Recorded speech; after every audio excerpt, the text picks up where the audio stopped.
আমার আসামি ছিল নুরুদ্দিন, যাকে মৃত্যুদণ্ড দেওয়া হয়েছিল। এখানে মহামান্য হাইকোর্ট বিভাগ তার মৃত্যুদণ্ড থেকে কমিয়ে তাকে যাবজ্জীবন কারাদণ্ড দিয়েছেন।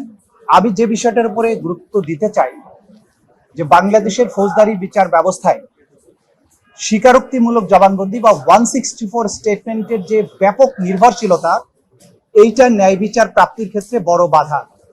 আপনারা দেখেছেন গুমের মামলার ক্ষেত্রে আমরা যেটা বারবার বলেছি যে গুম এবং এক্সট্রা জুডিশিয়াল কিলিং এর ক্ষেত্রে যে আসামিকে গুম করে রাখার পরে জোর করে একটা 164 করিয়ে তাকে কোর্টে প্রডিউস করা হয়।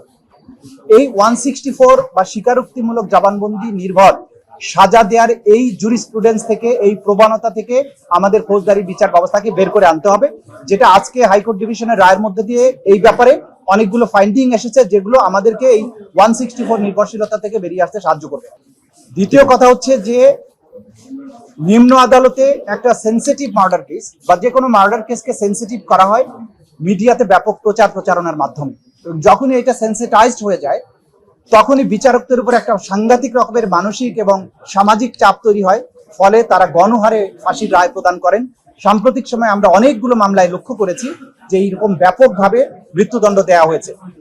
এই মৃত্যুদণ্ড দেওয়ার প্রবণতার ব্যাপারে আজকের রায় একটা বড় একটা ফাইন্ডিং দিয়ে বলা হয়েছে এই ধরনের প্রবণতাটা বিপজ্জনক, এবং যে সমস্ত সংশ্লিষ্ট বিচারক এইভাবে মৃত্যুদণ্ড দিয়ে থাকেন তাদের আইনের জ্ঞান, ফৌজদারি বিচার ব্যবস্থা সম্পর্কে জ্ঞান এবং সেন্টেন্সিং এর ব্যাপারে তাদের যে জ্ঞানের স্বল্পতা, সেটার ব্যাপারে হাইকোর্ট বিভাগ আলোকপাত করেছেন।